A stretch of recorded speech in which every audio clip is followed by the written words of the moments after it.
PAOEI, ce sont les initiales de la province d'Afrique occidentale de l'État islamique. L'appellation est totalement fantoche, totalement dénuée de fondement, mais c'est la signature de Daesh au nord du Nigeria. Ces outils de propagande sur Internet sont plus actifs ces dernières semaines, certainement pour essayer de nous démontrer qu'ils possèdent des avantages sur le terrain. Alors ce n'est pas le cas, mais le fait est, c'est que ces vidéos nous apportent des informations tout à fait saisissantes et assez intéressantes sur l'évolution du rapport de force. D'abord, sur les effectifs engagés, le groupe est en capacité de monter des opérations qui réunissent plus de 100 combattants. C'est beaucoup. Les experts qui suivent Daesh dans la région estiment que ces opérations dites d'infanterie sont mieux organisées, moins chaotiques que cela n'a été le cas dans le passé.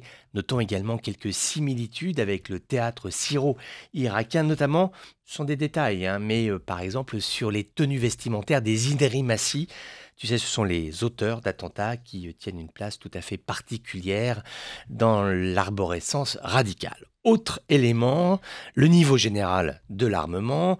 Les véhicules blindés dont dispose Daesh dans la région, ce sont bien évidemment des véhicules qui n'ont pas été achetés mais qui ont été volés. Alors peut-être pas les plus féroces, mais du matériel adapté au théâtre d'opération nigérian.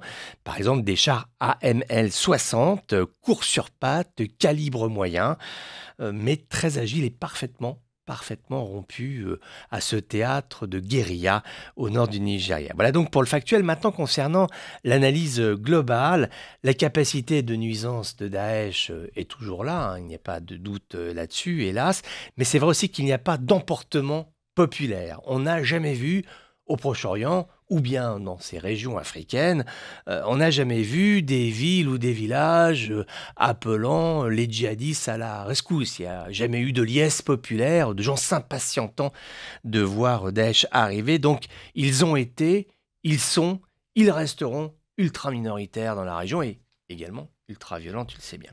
C'est tout le paradoxe de ce casse-tête sécuritaire. La question n'est pas tant de battre Daesh que de réussir à le circonscrire définitivement, réussir à venir à bout de ces poches de résilience qui un jour vont croître et puis à la faveur de l'évolution des événements, après vont décroître. Il s'agit là d'une oscillation macabre, sinistre, d'individus perdus dans une dérive nihiliste, individus qui s'agrègent et se désagrègent au gré de combats suicidaires.